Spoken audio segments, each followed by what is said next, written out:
están? Muy buenas tardes, bienvenidos, bienvenidas a una nueva edición de nuestro programa Una para Todas, emitido por supuesto y realizado con mucho amor por nuestro equipo a través del canal municipal Valdivia TV, que nos pueden ver a través del canal 43 y también a través de nuestro canal de YouTube. ¿Cómo están ustedes? Hoy día preparadísimos para hablar de un tema muy interesante y así tienen que prepararse ahí en casa para quedarse en familia viendo este programa, donde vamos a hablar con Matías Rayman, nuestro amigo de la casa, amigo de Valdivia TV ya hace muchísimo tiempo, que por supuesto en esta ocasión viene en su rol de abogado y con quien vamos a estar hablando de un tema tan relevante como es el divorcio, pensión de alimentos, también lo que alcancemos a abordar sobre violencia intrafamiliar y violencia hacia la mujer. También fuimos ahí a la calle a preguntarles algunas cosas a la gente, qué es lo que quieren saber al respecto.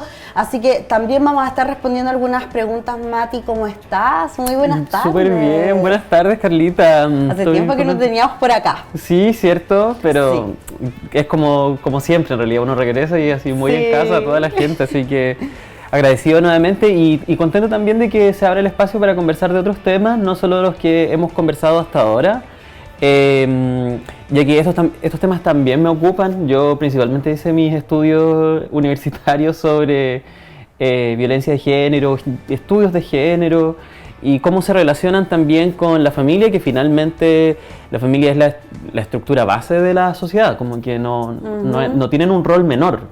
Exacto. Y bueno, toda esta estructura básica de la sociedad también está regida y normada por derechos y deberes, ¿cierto? Así es. Y eso es lo que queremos un poco también abordar. Para comenzar a introducirnos en el tema, Mati, hablando de cuando una familia lamentablemente se rompe, hay dos personas adultas que quieren divorciarse. ¿Cómo lo tengo que hacer para divorciarme? ¿Tengo que esperar para divorciarme? ¿Cuánto debo esperar? ¿Qué es el primer trámite que tengo que hacer? Para divorciarse hay que distinguir primero las causales del divorcio. Existen distintas razones por las cuales uno se puede divorciar. Ya puede ser, ya sea porque simplemente después de un tiempo las personas se dan cuenta de que ese proyecto de vida no es en el cual se sienten cómodos, hay diferencias irreconciliables y por ende quieren seguir su vida separados, divorciados en realidad. Puede haber un divorcio de común acuerdo y para eso tiene que haber transcurrido al menos un año. Ya, es un año desde que no estamos viviendo juntos. Exacto, desde que no están viviendo juntos. Pero la ley tiene ciertos detalles. Y el primero de los detalles es dependiendo del año en el cual se casaron. Si es bajo la antigua ley de matrimonio o bajo la nueva ley de matrimonio civil. ¿En qué año? 2004. Ah, ya. Entonces, después del 2004, lo que hay que hacer es dar el cese de convivencia que se solicita en el registro civil y pedir que eso sea notificado al otro cónyuge. Perfecto. Y después de un año de haber ocurrido el cese de convivencia, si existe un acuerdo, es decir, si ambas partes están de acuerdo con que quieren divorciarse y presentan un acuerdo donde dicen ya, ok, bueno, los dos nos queremos divorciar. Los dos nos queremos divorciar, vamos, si tenemos hijos en común, esta va a ser la tuición, esta va a ser la pensión. Si hay bienes en común también los vamos a separar de esta forma, etcétera. Uno presenta todo eso al tribunal y el tribunal tramita y los divorcia de común acuerdo. Ahora, si solo una de las partes, que esto también pasa, que de pronto una de las quiere partes divorciarse y el otro no quiero. Ya. En ese caso hay que solicitar el cese de convivencia y hay que esperar 3 años. Ya, entonces si me separo por común acuerdo, espero 1. Exacto. Si no estamos los dos de acuerdo, le digo, ok, tenéis que esperar 3 años, pero en los 3 años me lo tenéis que dar sí o sí. Claro, así es, ya. Sí. Y ahora, si están casados antes del 2004, no es necesaria la notificación del cese de convivencia. Sí es necesario que haya transcurrido esta cantidad de años, pero existen otras formas de probarlo, ya sea a través de testigos. Esto es muy clásico, por ejemplo, no sé, mi abuela, voy a dar un ejemplo, mi abuela se casó por el 70 y se separó como el 90, entonces lleva 30 años separada. Ella no necesita notificar un cese de convivencia, basta con que demuestre a través de otros medios que efectivamente lleva más de 3 años separada. ¿Cómo qué medios sirven en ese caso? Testimonios, muy importante demostrar dónde se vive, es decir, a través de una boleta, de una declaración jurada de residencia.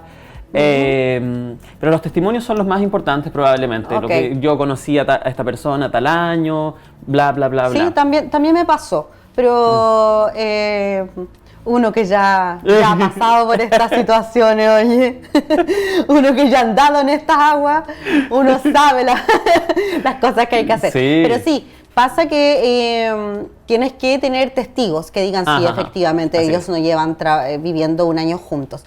Bueno, en mi caso fue por común acuerdo, no simplemente fue un año y lo otro fue un trámite legal que hizo un abogado y Claro. listo, se acabó. No Sí. fue cero trámite. Pero también te quería preguntar con respecto a otro tipo de divorcios que no son de común acuerdo, por ejemplo, el divorcio culposo. ¿Cómo puedo Así yo es. acusar a alguien de divorcio culposo? Depende, ¿Y qué pruebas tengo que tener? Depende de las causales, netamente. Porque un divorcio culposo es literalmente decir que uno se está divorciando porque uno de los cónyuges faltó gravemente a los deberes del matrimonio. Ya Ya. sea al cuidado regular, porque los cónyuges se deben cuidado, respeto, cosas que de pronto uno dice o siente que son palabras o que son enunciados al aire, pero tienen peso. Así como uno cuando se casa y dice voy a amarte y cuidarte, pero eso es real y también está protegido en la ley. Por supuesto. O sea, si yo demuestro que mi cónyuge ha tenido una actitud deliberada de no cuidado hacia mí, Así yo es. puedo acusarlo de divorcio culposo. ¿Qué puede ser una actitud o una acción de no cuidado? Violencia intrafamiliar, por ¿Ya? ejemplo. Una de las causales de divorcio culposo es, de hecho, una denuncia no tiene que ser solo la denuncia, de hecho, una sentencia por violencia intrafamiliar. Entonces, si existe un hecho de violencia importante entre los cónyuges, que ella haya arriesgado la integridad física y psíquica de uno de aquellos, si uno inicia una denuncia, ya sea en los tribunales de familia, porque la violencia intrafamiliar puede ser vía tribunales de familia o vía penal, y eso se demuestra a través de una sentencia. Después uno toma la sentencia, va al tribunal de familia nuevamente y solicita el divorcio culposo. Hay otras también, por ejemplo, la drogadicción de uno de los cónyuges también es una causal. La infidelidad también es una de las La causales. infidelidad también. Sí, también Eso es una de las es lo que causales. más había escuchado, ¿ah? Sí. De cuando se hace esto de divorcio culposo. ¿Cuándo se tiene que pagar indemnización? También he escuchado, por ejemplo, incluso casos de familiares cercanos, en que, por ejemplo, la mujer ha tenido que indemnizar al hombre porque él ha dicho como, por tu culpa no terminé mi carrera. Claro, por ejemplo. claro. Eso se llama compensación económica. Y lo que busca la compensación económica es literalmente compensar al cónyuge que dejó de ejercer determinada profesión o la ejerció menos, ya sea por dedicarse al matrimonio, dedicarse al cuidado de los hijos.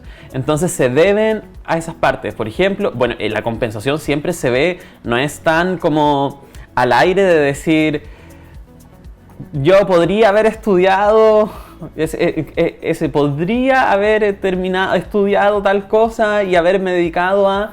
Pero en realidad tú ni siquiera te matriculaste en la universidad, ya eso es como un poco en el aire. Tiene que ser un poco más concreto y eso se tiene que demostrar. Es decir, yo por ejemplo soy un profesional, no sé, soy médico, soy psicólogo o tengo un oficio importante y dejé de ejercer mi oficio porque tuvimos hijos y en nuestro acuerdo y porque esas decisiones se toman en algunas familias, decidí que iba a renunciar a mi oficio o que en vez de trabajar las 45, 44, 40 horas en las cuales vamos en un tiempo más, en vez de trabajar las 40, empecé a trabajar 15 horas semanales nomás. Entonces, evidentemente hay un desmedro económico que con los años, pues son 2 años, 3 años, es distinto a si fueron, no sé, 20 años. Si tú en 20 años no ejerciste tu carrera por dedicarte a que los hijos salieran de la universidad, bueno, a ti se te debe cierta cantidad de dinero importante para también poder seguir después sorteando tu vida. Perfecto. Entonces, en ese caso puede ser el hombre o la mujer que lo soliciten. Sí. En ese caso. Sí. ¿Qué pasa si me da también la impresión que mucha gente cuando se separa o se divorcia, de pronto no quiere hacer tanto problema porque dicen estos trámites se demoran tantos años y no quiero revictimizarme, no quiero pasar de nuevo por el caso, por los tribunales? Igual es algo súper heavy emocionalmente para la gente que lo vive, porque ya es muy traumático y muy terrible pasar por un divorcio. Yo sé que es algo súper común, pero es algo que marca tu vida sin ninguna duda. Entonces después como que venga todo lo legal es bien difícil de afrontar. Sí, yo en eso creo que es algo que no podría dejar de reconocer, la complejidad emocional que tiene enfrentarse a entender, aceptar y habitar la realidad de que un proyecto de vida en el cual uno en algún momento confió tanto, porque por algo uno se casa también, no es algo baladí. Uno se casa pensando en que va a ser para siempre muchas veces, confiando en que uno va a ser feliz, que es una apuesta. Nosotros justo hablábamos delante que de pronto uno se embarca en relaciones y eso es una apuesta de que va a resultar y no siempre la apuesta se gana. Y también en ese ámbito, y no hablando tanto de lo judicial, pero un poco más yéndome al lado emocional, creo que también es importante decir que uno no es como, pucha, me equivoqué. O sea, en realidad hay veces que uno no sabe cómo van a salir las cosas. O sea, uno a veces se siente muy culpable después de un divorcio, porque uno dice, ¿cómo no vi esto? ¿Cómo no vi lo otro? Pero en realidad es como azar un poco, como que hay gente que se conoce a los 2 meses y se casan y son muy felices para siempre, y de pronto hay otros matrimonios que llevaban 10 años pololeando y se casan y duran nada. No sé en qué va, es un misterio, pero lo importante es también el apoyo psicológico y como terapearte después de pasar por una situación así. Absolutamente. Yo creo que hay que desmitificar el sentido culposo de que un proyecto de familia falle. Creo que no es así. Por favor, no lo piensen, no lo vean de esa forma, como que fue un error. Porque nunca es un error. Yo aquí voy a hablar desde mi otra arista, que es mi arista más terapéutica. Nunca es un error confiar en alguien y entregarse a amar. Creo que sería muy triste verlo de esa forma.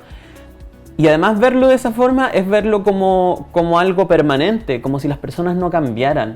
Y no es así. Porque todos estamos en constante cambio y hay cosas que en algún momento nos hicieron sentido y para ese entonces estuvo bien. Yo en ese momento me sentía muy enamorado, me sentía muy enamorada. Sentía que era eso lo que quería para mi vida, pero han pasado 10 años y después de esos 10 años yo no soy la misma persona. Y tal vez mis intereses cambiaron, tal vez... Y esa persona no me calza. Exacto, o tal vez, claro, y tal vez de pronto se generan estas crisis porque la otra persona también cambió y ahí está súper importante revisarse y mirarse. Han pasado 10 años, actualicemos el por qué me casé en algún momento y por qué seguimos juntos. Sí, creo que es súper importante, es casi como una especie de confirmación en términos católicos. Del matrimonio. Del matrimonio, es decir, como generarse esa pregunta, no, con esto no invito a que se divorcien, sino como a efectivamente conectar con la necesidad del presente y decir como, ¿esto me hace sentido o no me hace sentido? Y si no te hace sentido y uno tiene otros afanes o te das cuenta que tienes otras necesidades, al menos permitirse experimentar esas otras posibilidades está súper bueno. Y hay términos intermedios. De hecho, también está este mito de como que estás casado o estás divorciado. Y anulado antiguamente, que era cuando antes no estaba el divorcio. Ah, que uno tenía que anularse. Uno tenía que anularse y se inventaban este tipo de cosas. No, de como porque la gente no se separa. Claro. Entonces, antiguamente no se separaba. Oye, y lo otro que te quería comentar además, Mati, es también, bueno, para la mujer separada, tú sabes que antiguamente como así, como para mi mamá, para tu mamá, la mujer separada era algo, pero Claro. castigado socialmente. Sí. O sea, la mujer que se separaba no solamente tenía que ser valiente para decir voy a seguir con mis cabros chicos sola, sino que además se volvía un ente dentro de la sociedad que no tenía espacio, no tenía lugar. De hecho, por ejemplo, yo tengo el caso de tías, por ejemplo, que se separaron y que en ese entonces no había ninguna red de apoyo, no existían los jardines infantiles, Claro. nadie te ayudaba, la amiga pensaba que le iba a quitar el marido porque era la separada del grupo, no, lo pasaban mal, ¿no? De verdad, y la gente seguramente que nos está viendo va a confirmar quién es, seguro hay alguien que se va a sentir Claro. identificada porque era terrible. De hecho, era motivo de no separarse el que va a decir la gente. Absolutamente. Ahora, bueno, vivimos en una sociedad y tenemos que dar explicaciones hasta el día de hoy. Pero yo te diría que algo todavía queda de eso. Absolutamente. Algo queda porque como que las mujeres, y me acordaba también de esta serie que está muy de moda, de Bridgerton, cuando son mujeres que en el fondo se preparan para ser escogidas, para casarse. Y así era antes un poco. Las mujeres éramos... y ahí teníamos valor cuando estábamos en pareja. Entonces esta mujer soltera no tiene valor. Claro, no tiene valor. claro. Es como, no sé, no existe como esa posibilidad de ser una mujer que no quiere estar en pareja.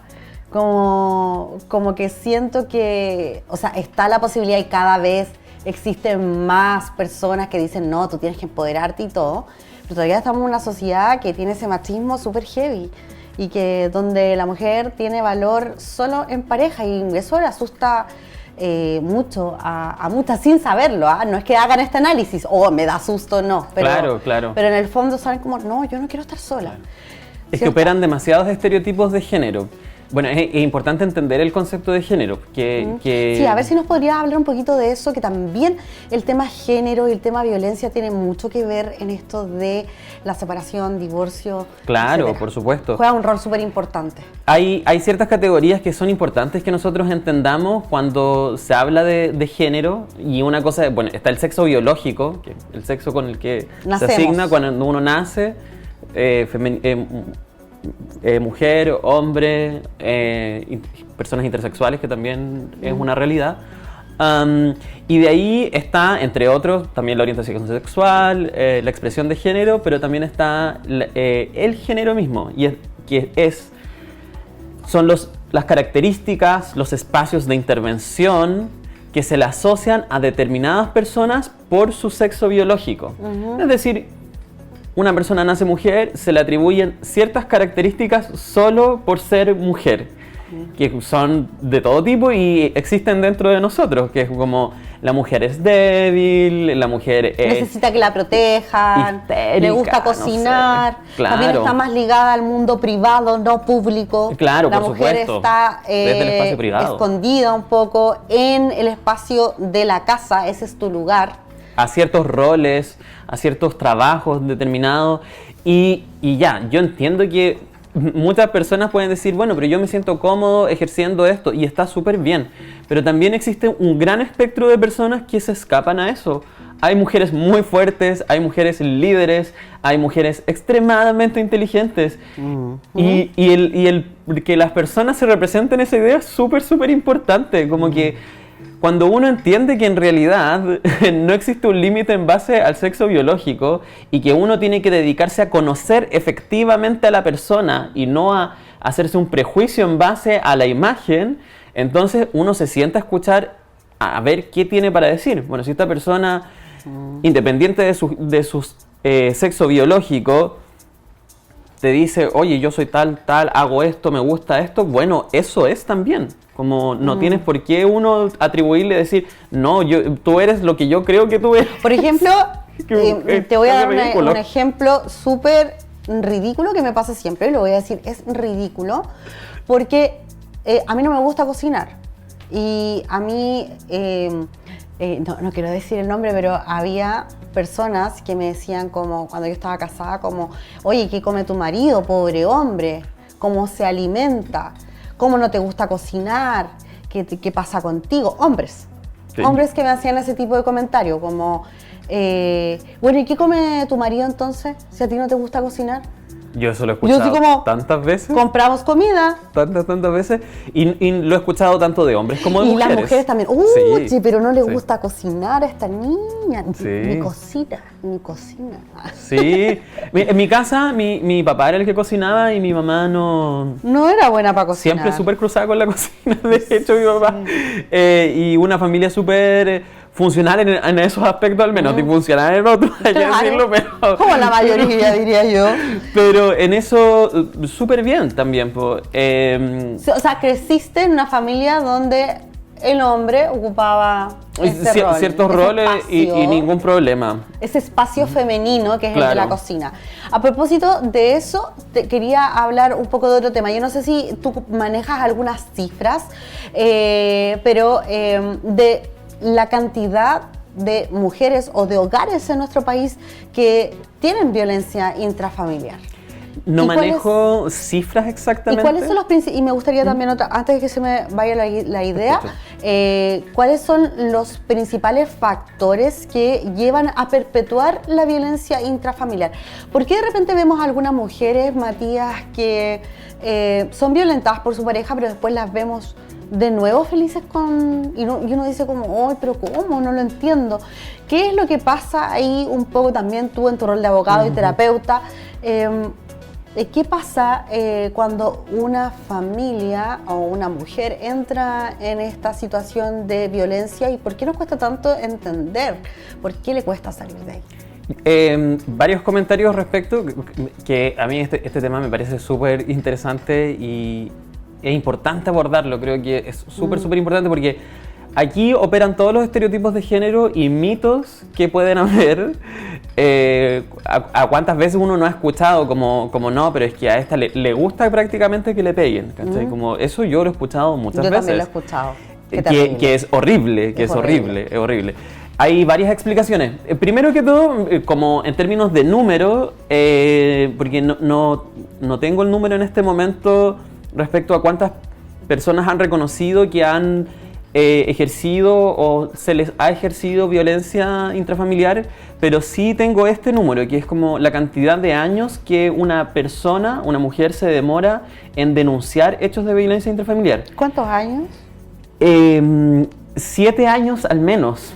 7 años en personas que no sean profesionales. En los profesionales, esto lo estudié la semana pasada y yo me pregunto inclusive cómo esto será real.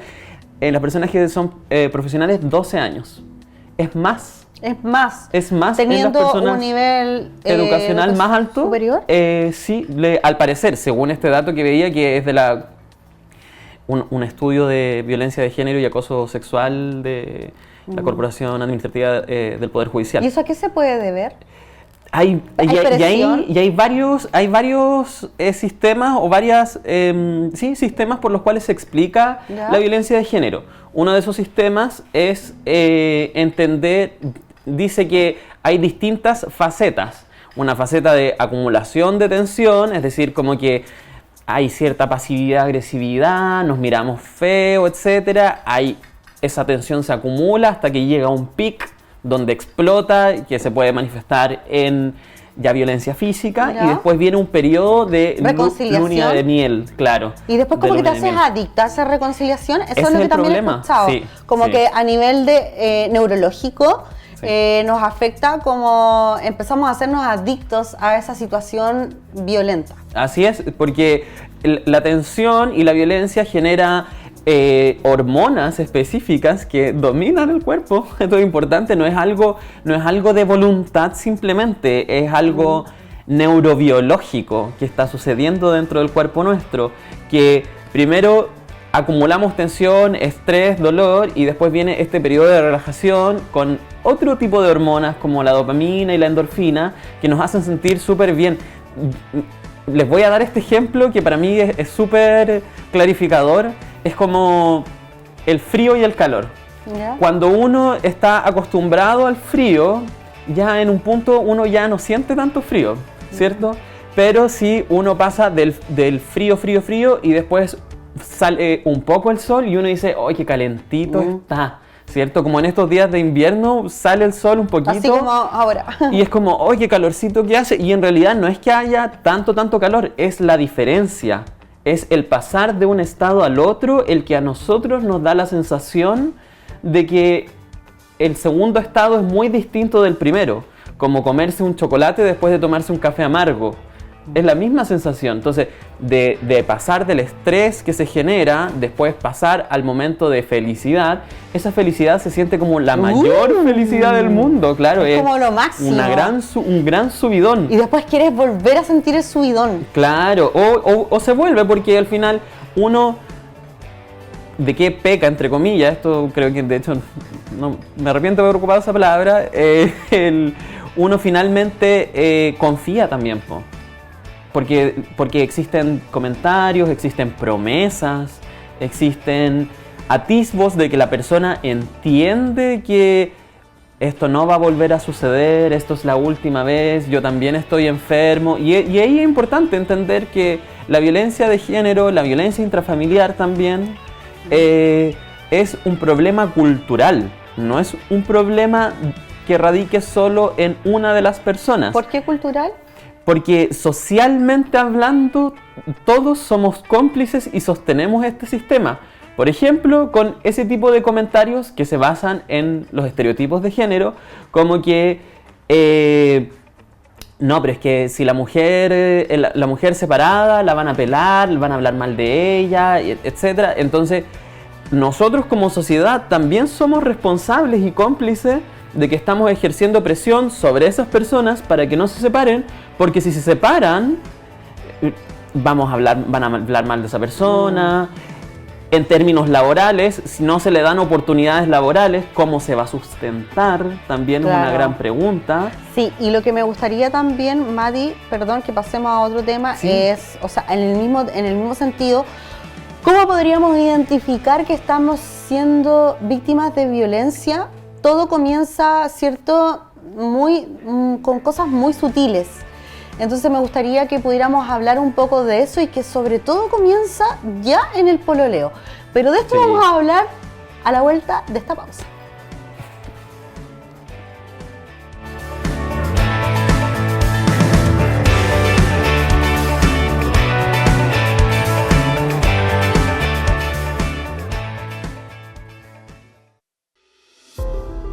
Hola, mi nombre es Valdivia y junto a mí te invito a recorrer mis aguas, mis tierras, mi selva.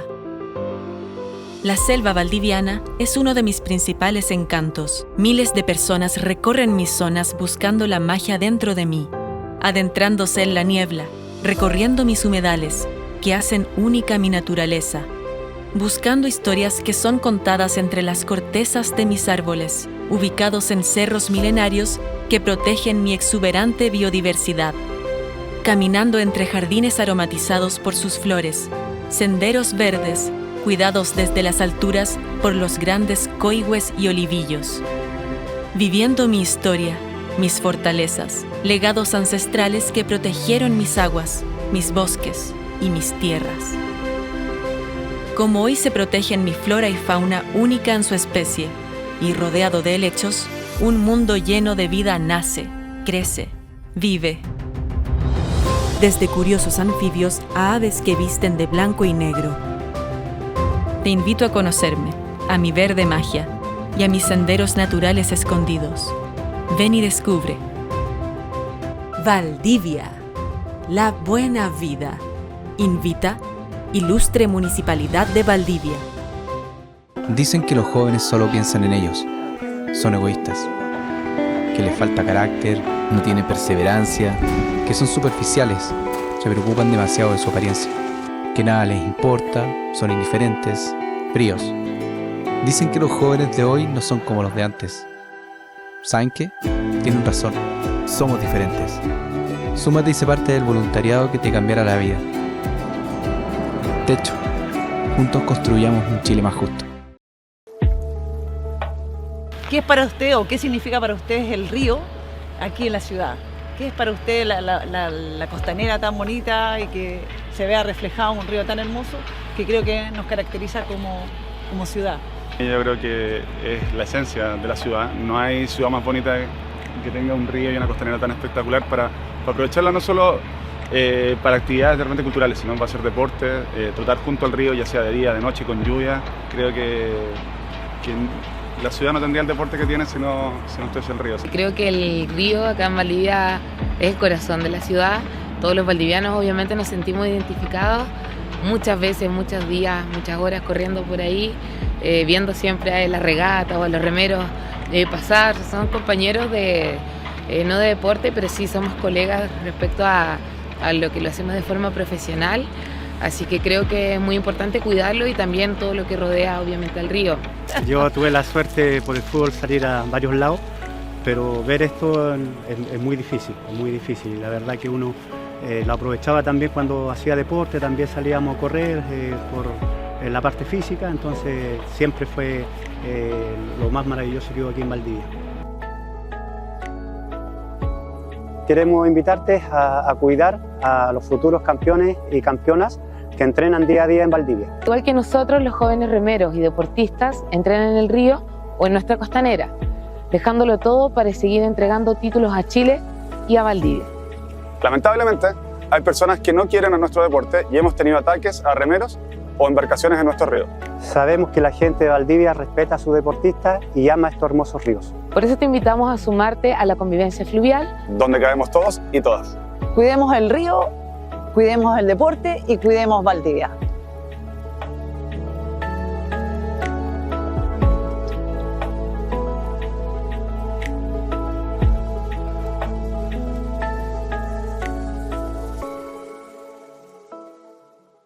Disfruta de la buena vida de Valdivia todo el año.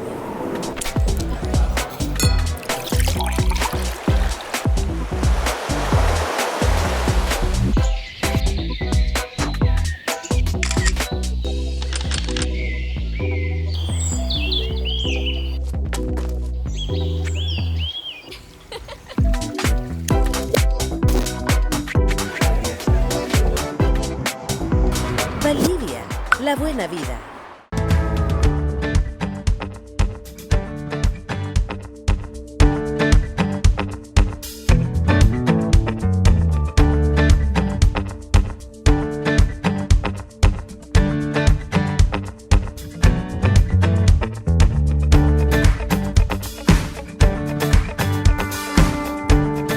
Estamos de vuelta en este segundo capítulo de la segunda temporada de Una para Todas.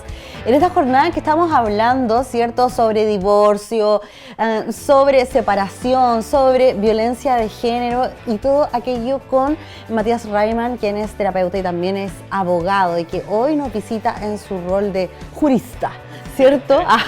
Oye, Mati, estábamos hablando sobre la violencia de género, sobre los estereotipos de género también y algunas de estas cosas que nos llevan a la violencia en forma solapada, porque además la violencia en una pareja generalmente no se da en forma rápida, sino que claro, va muy de a poco y muchas veces comienza incluso en el pololeo. ¿Cómo nos podemos dar cuenta, Matías, que estamos en una relación que ya está teniendo algunos atisbos de violencia, a lo mejor agresiones que comienzan con las palabras, ¿no?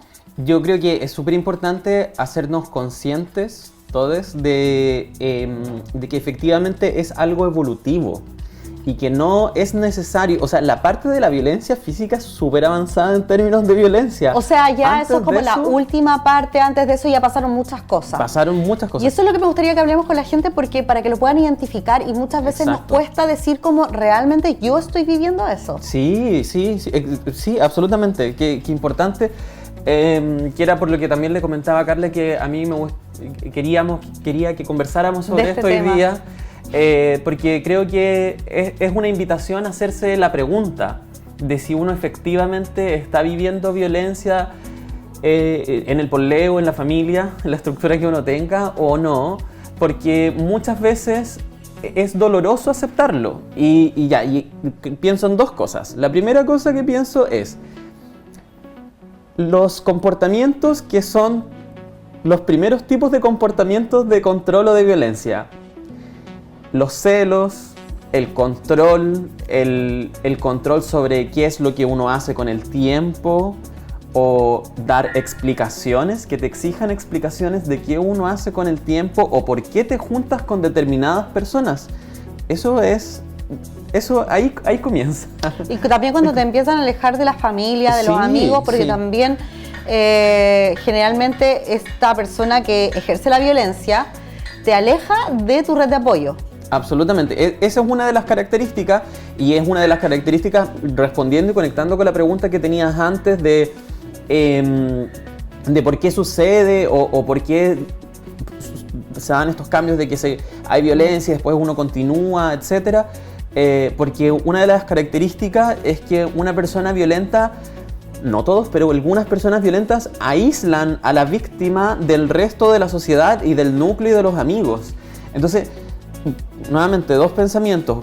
El control sobre lo que hacemos, que te revisen el celular, de pronto los golpes, la intimidación, que no necesariamente es una intimidación que tiene que ser contra nuestro cuerpo, pero sí un golpe en la pared, una voz que se alza cuando uno quiere opinar. O golpear algo, así como tirar algo lejos, de pronto, no sé, tirar algo, pegarle contra, no sé, romper una planta. Así Eso ya es, amiga.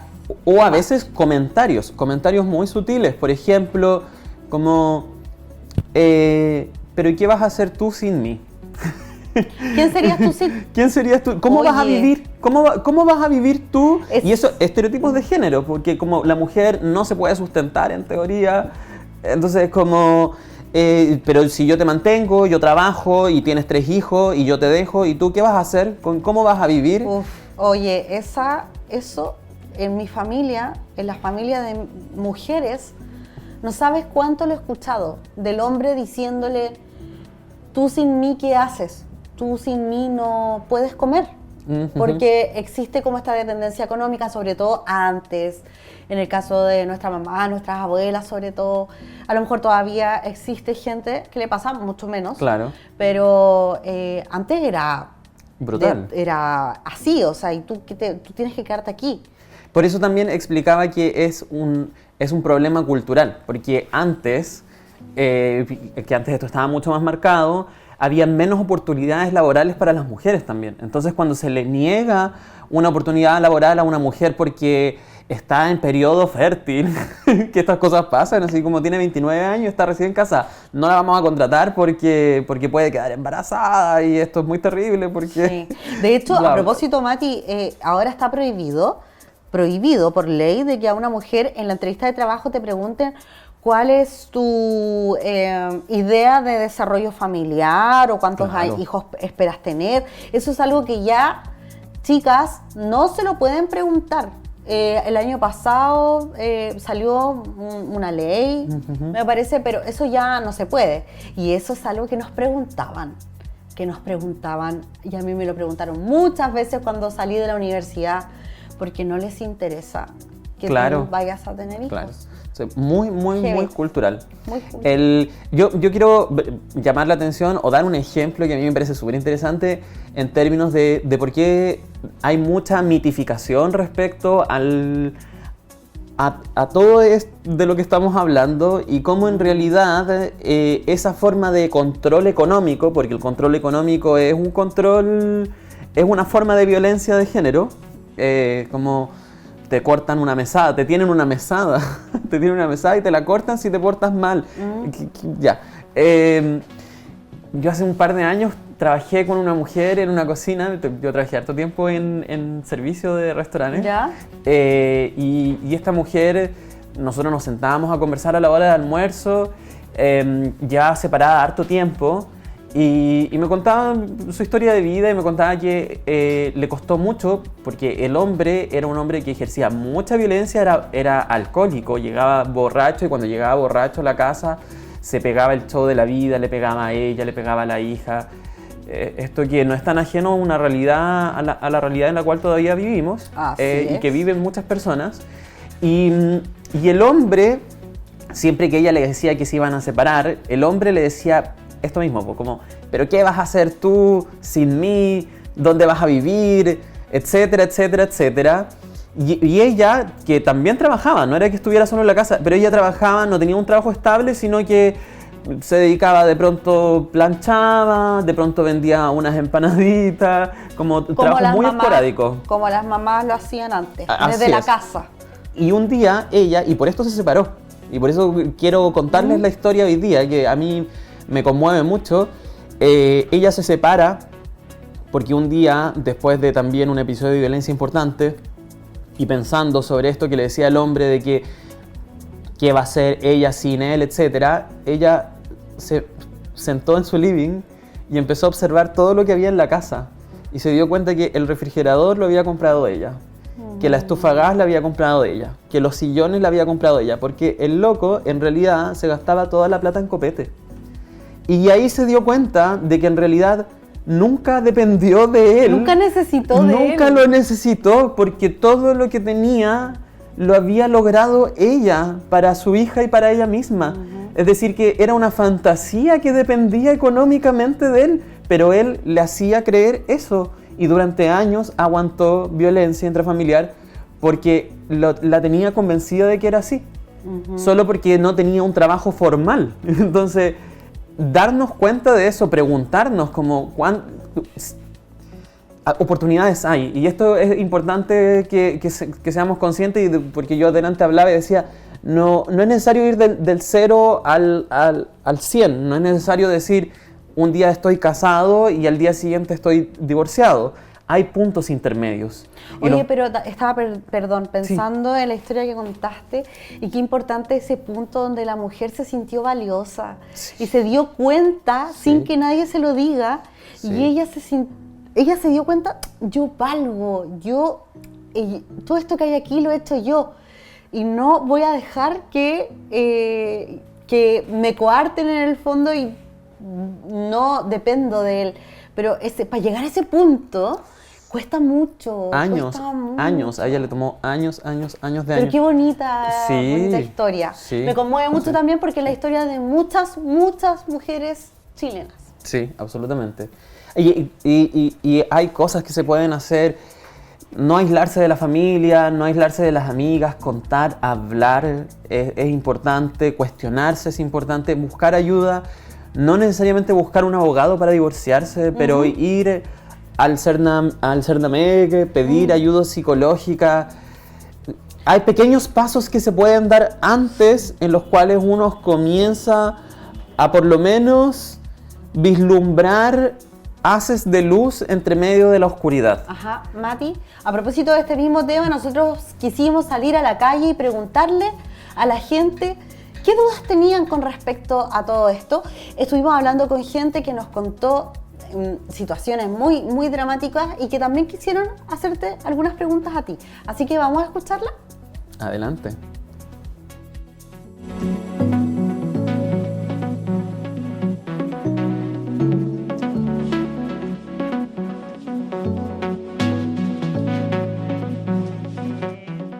Yo años atrás pasé violencia intrafamiliar y quisiera saber dónde en ese momento yo hubiera pedido ayuda para que me orienten qué hacer.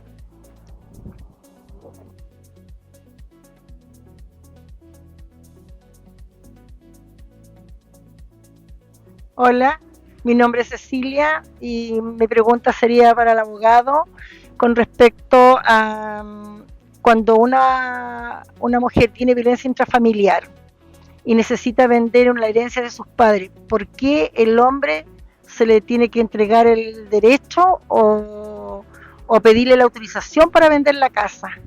Y el hombre negociar que él firma siempre y cuando se le pague parte de esa herencia.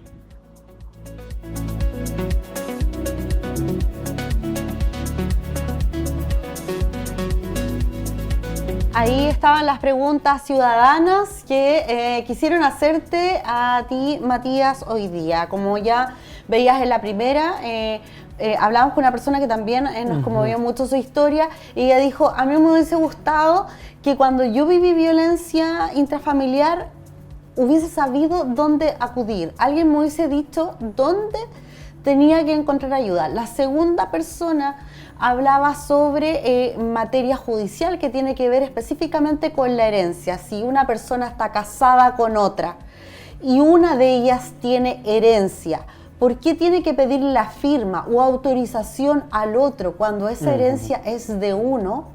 ¿Cierto? A ver si nos puedes ayudar con esas dos dudas. Y Mati, además decirte que la mayoría, porque muchas otras personas no quisieron salir en cámara, pero sí demostraron su preocupación con respecto a qué pasa con las herencias cuando existe divorcio y alguno de los dos tiene alguna herencia. A ver, cuéntanos un poquito. Bueno, respecto a lo primero, para que vayamos en orden, canales de comunicación, lugares donde pedir ayuda, existen. Lo más básico, el teléfono. Muchas personas, yo creo que la mayoría hoy en día tiene un celular 1455, es un servicio del Cernameg, en el cual ofrecen orientación, se prioriza según lo que se cuenta, por supuesto, también, pero desde ahí ya se abren líneas. Lo mismo que les decía adelante, como uno de pronto, estando en el ahora, vislumbra ese futuro y dice, eso es muy, muy lejano, como cuánto tiempo me va a tomar llegar allá. Hay que partir por algo, hay que partir por una videollamada, o sea, por una llamada telefónica, hay que partir por acercarse de pronto a familiares que a uno lo pueden orientar o lo puedan ayudar, amistades.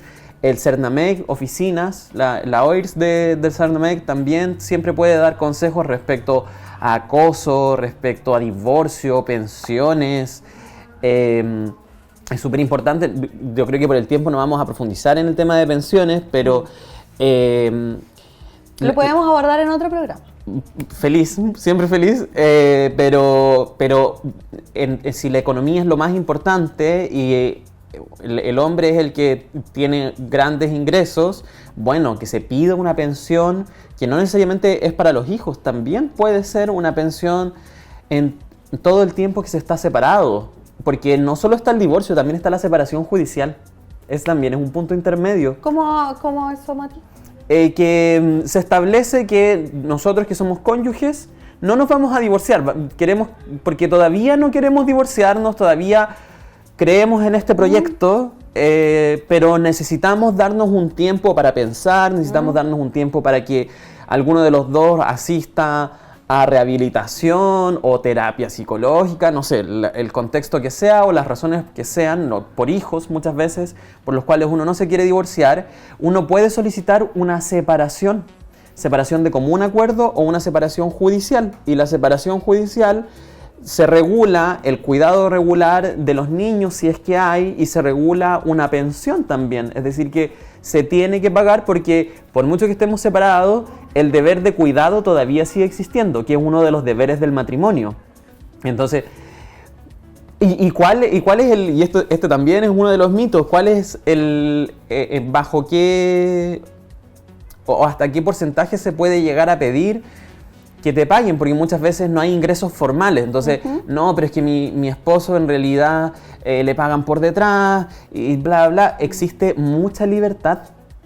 Uno le puede pedir al tribunal, señor tribunal, veamos las cuentas bancarias, veamos las liquidaciones acá, esta persona en realidad tal vez no está trabajando, pero recibe 3 arriendos porque heredó 3 casas, entonces eso todo se considera ingreso y se suma para calcular finalmente cuál es el tope que se puede pedir para que le pague al cónyuge que es más débil económicamente. Si yo quiero solicitar esa separación, que lo desconocía completamente hasta ahora, ¿por cuánto tiempo máximo se puede solicitar que después el tribunal te diga como ya?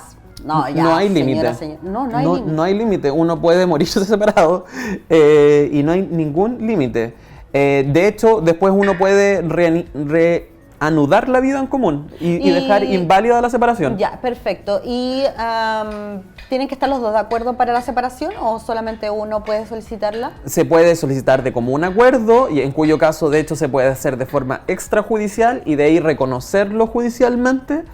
Es decir, que nosotros por separado, ante un notario, firmamos, decimos sí, yo te voy a dar esto, sí, yo estoy de acuerdo, bla, bla, y después que se reconozca ante el tribunal, y eso se puede hacer, o se puede pedir de forma unilateral y que uno de los cónyuges lo solicite ante los tribunales. Eso también se puede hacer. Y no pedir el divorcio, sí, porque hay gente, sobre todo la gente mayor, de pronto no se quiere divorciar.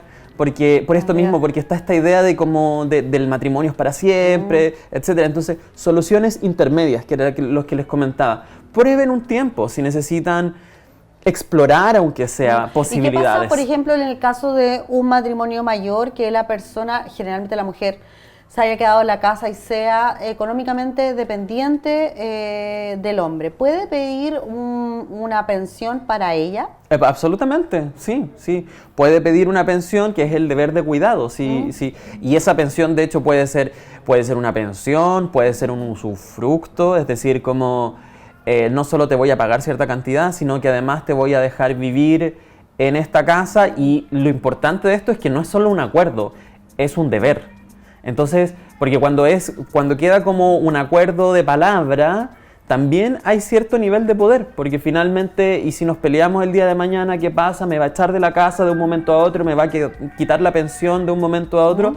Bueno, si eso pasa a través de un juez, ya no es tan sencillo como que me lo pueden quitar porque sí nomás, porque es un deber, y si se falta ese deber, bueno, después se inicia todo el sistema, que es la denuncia por no pago de pensión, etcétera, etcétera.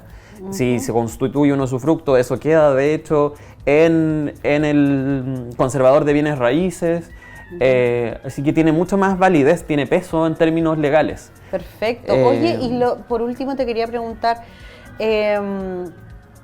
esta persona, el hombre en este caso, le puede dar entonces una pensión a la persona. Al cónyuge más débil, claro, económicamente. Más débil, perfecto. Económicamente. Económicamente, claro. Oye, Mati, sí. Por último, responder a la última pregunta, que era con respecto a herencia. ¿Por qué si tenemos una pareja casada, uno tiene herencia, y si siguen casados y a lo mejor ya están separados, pero siguen casados, el otro le tiene que dar la firma para que la persona vaya y haga trámites, venda su herencia? Claro, ahí hay que distinguir, porque cuando uno se casa existe lo que se llaman regímenes matrimoniales. Uno se casa por un régimen matrimonial, ya sea separación de bienes, sociedad conyugal o... no me acuerdo. Separación de bienes, sociedad conyugal, ya. Y el otro era... otro? Sí, participación en los gananciales, ese era el tercero. Que es una especie intermedia, la participación en los gananciales. Es intermedia ya. Antes de separación de bienes, estamos completamente separados de bienes, cada uno tiene su propio patrimonio. El patrimonio es una cualidad de la personalidad. Y yo tengo mi platita, tengo mi platita y mis bienes, y mi cónyuge tiene su platita y sus bienes, y los dos son separados. Cuando se produce sociedad conyugal, existe un tercer patrimonio, que no es de ninguno de los dos, sino que es de la sociedad, así como es una empresa, pero familiar, sociedad conyugal. Quien administra la sociedad conyugal en la ley chilena es el hombre. Oye, esto es más brutal, porque antes era más brutal. La mujer casada, esto antiguamente ya no es así. Antes la mujer casada en sociedad conyugal era incapaz relativa. ¿Decía la ley? Sí, incapaz relativa, junto con los menores de edad, junto con los dementes, estaba la mujer casada en sociedad conyugal. ¿Cómo era incapaz relativa? ¿Qué quería decir eso? Que no podía comprar, que si firmaba contratos, la capacidad es la capacidad de firmar contratos, de estar como en mi totalidad, de decir este contrato es válido y yo tengo la voluntad soberana de firmar esto. La mujer, cuando una persona es incapaz, es porque no tiene capacidad, no tiene voluntad, entre comillas. Por o sea, que cualquier cosa que firmáramos daba lo mismo. Era inválido. Era inválido. Oh, qué terrible. Es brutal, brutal. Oye, y eso no fue hace tanto tiempo. No, eso no fue hace tanto tiempo. Eso ya cambió. Pero todavía quedan vestigios, y uno de los vestigios es que la mujer casada en sociedad conyugal no tiene la administración de los bienes, la tiene el hombre. Y uno puede decir, bueno, tiene que existir esta forma, etcétera, pero perfectamente la ley podría avanzar a un punto donde se decide que hay un administrador y hay una persona que no administra, pero la ley lo atribuye netamente por el género, es decir, por el sexo biológico, el hombre es el que administra y la mujer no tiene control sobre los bienes. Entonces, si la mujer tiene una herencia, por ejemplo, y quiere vender esa herencia, no lo puede hacer porque esa herencia, que forma parte de la sociedad conyugal, es administrada por el hombre. Ah, perfecto. Por eso se necesita la firma de él. Ahora, en términos de igualdad, entre comillas, el hombre también necesita la firma de ella si quisiera vender algo. Eso es para los dos. Ahora, si hay, entonces, en el caso del ejemplo de la mujer que preguntaba, probablemente ella estaba casada en sociedad conyugal. Y por eso necesitaba la firma de su cónyuge para poder vender. ¿Qué es lo que se puede hacer cuando hay violencia intrafamiliar? Un divorcio culposo. Y cuando hay divorcio culposo, ya el hombre no toca parte de la herencia. Incluso si una de las partes, esto también es importante, hay algo para heredar, hay algo que se llama dignidad. Y si uno de nosotros nos separamos, por ejemplo, estamos casados, decidimos separarnos de hecho, pero no nos divorciamos. Y nos separamos por violencia intrafamiliar. Y hay una denuncia de violencia intrafamiliar y eso llega a un tribunal y hay una sentencia, pero nunca nos divorciamos porque no nos quisimos divorciar nunca. Y después yo muero, por ejemplo, o tú mueres, supongamos muy en los estereotipos de género, yo soy la persona que ejerció la violencia, y tú mueres, yo no puedo heredar lo tuyo, porque el cónyuge es heredero de la mitad de los bienes, ¿ya? Esto es importante, aunque estemos separados, de hecho, el cónyuge hereda la mitad de los bienes, el 50%. O sea, y si hay 4 hijos y un cónyuge, el cónyuge lleva 50% y los hijos se reparten el otro 50%, ¿ya? Si existe una denuncia de violencia intrafamiliar una sentencia de violencia intrafamiliar, entonces yo soy indigno de heredarte y no heredo nada. Entonces esto tiene peso, no es tan gratis como que, nuevamente, soluciones intermedias.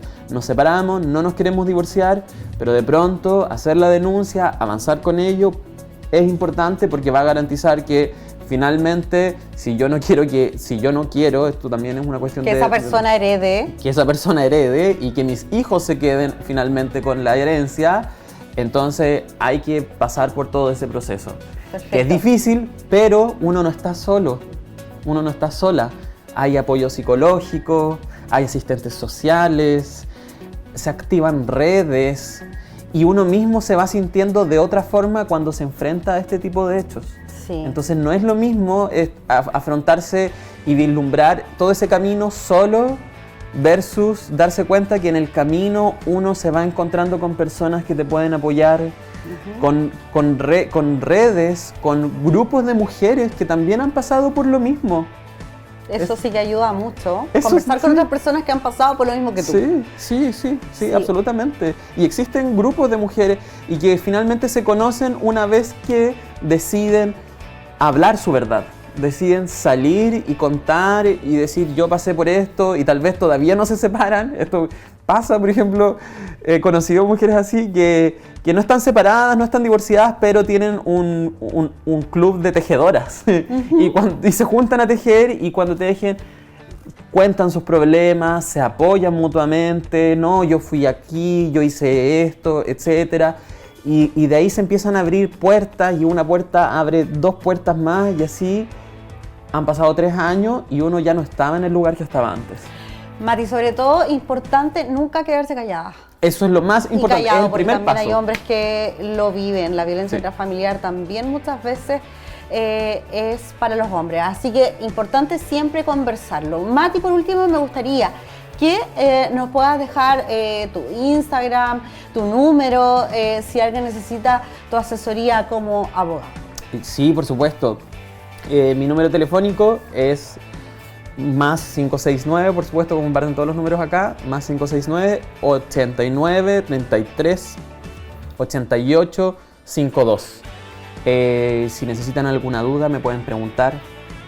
También me pueden buscar por Facebook, Rayman Flores, Matías Nicolás.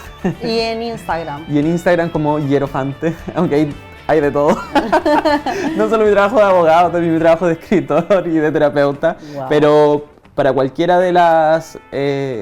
para lo que necesiten, ya sea para buscar información, no necesariamente mi servicio profesional de abogado. De pronto solo buscar información, de pronto simplemente preguntarme qué es lo que puedo hacer. Yo puedo derivar a otras personas también. Ya sea a una terapia psicológica, a un asistente social, a alguna oficina, porque de pronto uno ni siquiera sabe a dónde ir. Me pueden preguntar y yo siempre voy a responder, no necesariamente en un momento, pero les aseguro que en al menos un día, a lo más en un día, voy a contactarme. Intento ser una persona bien empática y bien abrazadora y sobre todo confidencial, que esto es súper importante también, como que... Uno no quiere ir a contarle sus problemas menos familiares a alguien, uno le da lata igual. Claro. La gente le da lata. A mí yo no tengo problema con escuchar, soy súper bueno para escuchar y para olvidar todo lo que después me dicen, porque la confidencialidad también es súper importante. Tengan certeza de que van a ser escuchadas, van a ser derivadas y que el espacio de confianza se retribuye a través de el fortalecimiento y el que uno no va a decir ni va a hacer nada más que lo que la otra persona quiere y necesita, pero sobre todo de lo que quiere, porque finalmente la voluntad de la persona es la que uno más respeta. Absolutamente. Matías Rayman, abogado, terapeuta, que ha estado con nosotros mucho tiempo, amigo de Valdivia TV. Te queremos agradecer por haber estado hoy día con nosotros, entregándonos toda esta información tan útil, tan importante y que sin duda le puede cambiar la vida a alguien que nos haya estado viendo hoy día. Así que ya lo saben, @Hierofantes, Hierofantes con un cero y con una H. Así que si necesitan información, Mati siempre está disponible para poder guiarlos. Queremos como siempre agradecerte. Vamos a estar conversando más porque nos quedó pendiente la materia de pensión de alimentos, así que nos vamos a volver a ver en Una para Todas. Matías Rayman, como siempre. Muchas gracias, Carla. A ti, muchas gracias por la invitación y por el espacio para conversar también. Como tú decías, yo me quedo súper feliz si al menos surge la pregunta en las personas. Creo que eso es importante. La reflexión, claro, de ver alrededor cómo me relaciono y aceptarlo. Aceptar que la realidad que uno vive, no demonizarla, pero partir por preguntarse. Como estoy bien, es lo más sano, quizás necesito ayuda, quizás no necesito divorciarme, pero sí necesitamos ayuda, terapia psicológica. Sí. Oye, y muy buena la alternativa de la separación sin divorciarse. Sí, seguramente a muchos le van a hacer sentido y yo la verdad es que primera vez que lo escucho. Mati, muchísimas gracias. A ti, Carlita. Nos vamos a volver a ver en un próximo capítulo.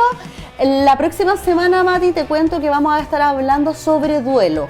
Vamos a estar con una psicóloga, con Karen, quien es la encargada de llevar las personas que están en una situación de duelo en el Hospital Base de Valdivia, que nos va a contar su experiencia y que también nos va a contar un poco cuáles son las fases que vive una persona en duelo. Vamos a hablar sobre el final de la vida y muchas cosas muy interesantes, así que los dejamos invitados a vernos el próximo jueves, como siempre, a través de las pantallas de Valdivia TV en el canal 43. Que estén muy bien, nos vemos el próximo jueves. Chao, chao. Adiós.